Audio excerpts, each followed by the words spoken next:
Bună, dragilor, și bine ați venit la previziunile pentru weekend 27-28 iunie. În primul rând vreau să vă spun că este un weekend cu foarte mult foc, un weekend cu multă pasiune, foarte mult dinamism, lucrurile se vor mișca extrem de rapid în viața fiecăruia și este un weekend cu multă energie pozitivă. Cu toții vom fi inspirați să mergem, să ne aventurăm, să cunoaștem oameni noi, culturi noi, posibil chiar să fim cei care ne apucăm în acest weekend să studiem ceva diferit.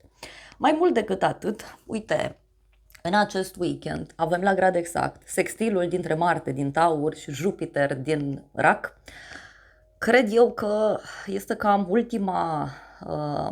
ultimul aspect așa mai puternic în elemente de apă și respectiv pământ, iar apoi ambele planete veți vedea că se vor muta în niște zodii din nou dinamice, Marte în Gemeni, într-o zodie de aer, iar Jupiter în Leu, da? Și vor inflama spiritele.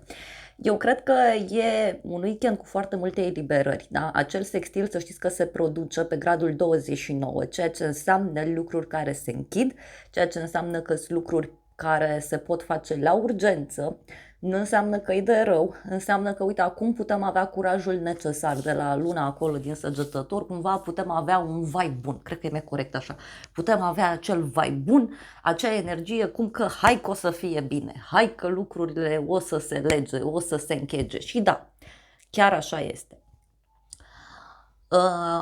Însă, ca și mic avertisment în acest weekend, încercați să fiți atenți pe tot felul de activități pe care le faceți. Adică e un weekend în care nu prea e recomandat să ne aventurăm așa prin tot felul de locuri și prin tot felul de activități pe care nu le cunoaștem. Adică eu mă refer la modul exagerat. N-ai făcut în viața ta sportul respectiv, dar știi că e riscant, acum te-ai gândit așa să mergi să-l faci. N-am nimic împotrivă, fiecare face ce vrea. În schimb, e un weekend foarte bun.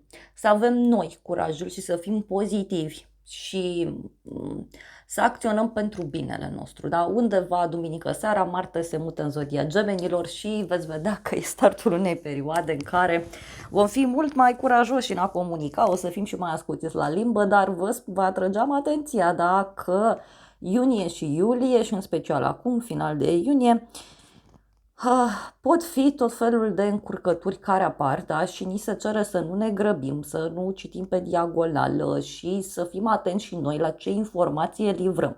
Pentru că e posibil nu înțelegem, da? Repet, să ne grăbim, am luat informația cum am luat, o transmitem mai departe și ea e greșită și după aia se răstălmăcește și e ca la telefon fără fir, da? Cred că știți jocul ăla de când eram mici. Ei, cam așa. Cam așa e weekend, mă rog, cam așa o să fie începând cu acest weekend, dar, repet, acest weekend e benefic. Sâmbătă suntem în Marea Preoteasă și faetonul, iar energia generală este faetonul. Uite, sâmbătă este un moment bun de a călători, e un moment bun de a explora, mai bine spus, însă atenție pe grabă, da, sâmbătă, în general în perioada asta. Dar poate să fie și o zi de sâmbătă în care, uite, primim acea informație sau ne apucăm, explorăm un anumit subiect, o anumită persoană, ceva. Începem să explorăm.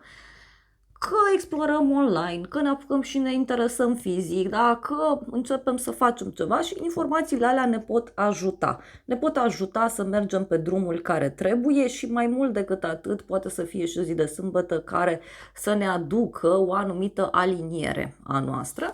Iar ziua de duminică e cu Marea Preoteasă și cu puterea. Aici e mărul discordiei, pentru că ziua de sâmbătă poate să vină și cu niște secrete care ies la suprafață, dar pot fi și niște informații care apar și care ne apasă butoane, mai ales dacă discutăm de anumite atașamente posesive, mai ales dacă discutăm despre acea dorință de a avea controlul, de a avea puterea. V-am mai explicat eu și în webinarul meu, pe care până la urmă l-am lăsat pe aplicație să puteți să-l vedeți, că au fost niște probleme și oricum mulți dintre voi l-ați văzut gratis, așa că până la urmă l-am pus pe aplicație, îl puteți vedea pentru o reclamă. Da? Vedeți o reclamă și după aia puteți să-l vedeți, chiar dacă el apare că e pus la abonamentul premium. Cei care au abonament premium îl văd fără reclame, îl văd de câte ori vor, cei care nu au abonament îl pot vedea o singură dată pe zi dacă acceptă să vadă o reclamă. Da?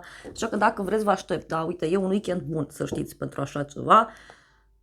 Nu că îi fac reclamă, dar a avut mii de vizionări, da? Și chiar este o perioadă în care aceste informații ne pot ajuta. Da? Pentru că cei care ați văzut webinarul, dar chiar scrieți-mi în comentarii cei care ați văzut webinarul pe aplicație, ați apucat să-l savurați, e doar prima parte, mai urmează și partea practică și urmează și meditația, aia e foarte puternică, pentru că aceste două arcane, așa cum știți, fac parte din codul noii ere. Și e interesant că duminică avem și de 2 ori puterea. Suntem și în lună de turn în continuare. Pot fi niște informații care ne fac un declic, da? Și revenind la puterea, știți că discutam eu în webinar, am disecat acolo firul 4, că noi nu avem puterea decât să ne controlăm pe noi, da? Pe ceilalți și ce se întâmplă prin jur e mai complicat, da? În primul rând, dacă ne controlăm reacțiile noastre, e altceva, da? Avem șanse să primim un anumit tip de răspuns, șansele cresc, dar nu e garantat 100%. E un mecanism foarte interesant acolo explicat, vă aștept cu drag pe aplicație să-l vedeți. Deci, revenind ziua de duminică, poate să vină cu acele informații care inițial ne apasă butoane, dar care în egală măsură ne invită la tăcere și ne invită să ne dăm seama, domnule bun, de ce m-a enervat lucrul respectiv la omul din fața mea, că ceva în tine acolo cu siguranță trebuie reparat, ceva cu siguranță trebuie vindecat, ceva cu siguranță trebuie să rezolvi cu tine, că altfel nu te deranja. Da? Bun, iar, repet, de duminică seara, Marte intră în Gemeni și o să vedem, da, multă vorbărie, mult show, părerea mea și cu Jupiter acolo în Leu și cu ce o să fie pe cer și cu Marte în Rac, o să fie așa ca un fel de circ, da, în general în jurul nostru, dar poate să fie și într-un sens pozitiv, da, în viața fiecăruia. O să discutăm exact la previziunile pentru următoarea săptămână. Vreau să te invit pe aplicație să vezi exact ce se întâmplă pentru zodia ta, pentru că este un weekend extraordinar de bun și o să discut pentru fiecare în parte de unde anume vine salvarea, de unde anume vine vestea, de unde anume se întâmplă minunea.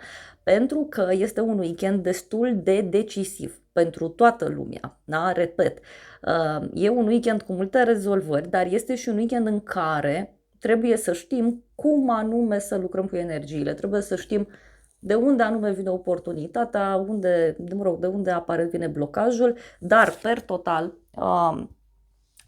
să știți că este un weekend în care e foarte mult foc pe cer, un weekend în care lucrurile se pot mișca extrem de rapid și mare atenție pe reacții, repet, pentru că o scânteie pur și simplu poate aprinde ceva mai mare și într-un sens bun și într-un sens mai puțin bun. Așa cum spuneam, focul luminează, da? Dar poate să și mistuie, poate să și distrugă. Hai să vedem așadar ce se întâmplă pentru fiecare zodie în parte. Te invit cu drag pe aplicația mea, nu uita să o instalezi, repet, aplicația e gratuită, poți vedea orice video pentru vizionarea unei reclame, chiar și cele de la abonamentele premium. Repet, partea premium este accesibilă și celor care vă uitați gratuit, dar aveți voie doar un video pe zi de la acea secțiune. În rest, tot ce e acolo, ce era înainte pe YouTube, e și acolo, puteți să vedeți cât doriți voi. Da? Și acum, în încheiere, că am văzut că încă probabil nu toată lumea a înțeles de ce m-am ambiționat eu, de ce nu mai postez pe YouTube și m-am dus în aplicație, pentru că YouTube mi-a șters unul din canale peste noapte și nu numai mie, sunt vreo 30 milioane de canale în situația asta, e un scandal monstru pe platforma X. Deci nu sunt numai eu și nu e vorba doar de spiritualitate. În general, a închis multe canale, a pus un robot acolo și robotul ăla încurcă comenzile, nu știu. Unul la mână, doi la mână, al doilea canal mi-a luat monetizarea, adică nu mai sunt monetizate videoclipurile și eu nu pot să le mai pun acolo pentru că aceste videoclipuri pe care le fac costă, da? Foarte, am echipamente, tot ceea ce este în spate, da? Și nu am cum. Din acest motiv le-am mutat în aplicație, da? Că YouTube-ul nu mai este o platformă sigură și atunci acolo am mai multă siguranță. Asta, nu știu, tot o să mai repet că sunt mulți oameni care nu au înțeles încă, dar nu e nicio ambiție și pentru mine era mult mai lejer pe YouTube, dar n-am ce să fac, da? Asta e situația, nu sunt lucruri care țin de mine, că și eu m-am trezit peste noapte, încă aștept răspuns de la ei, dar nu cred că o să-l primesc foarte curând. Gata, vă aștept cu drag pe aplicație să vedeți ce se întâmplă pentru zodia voastră în acest weekend.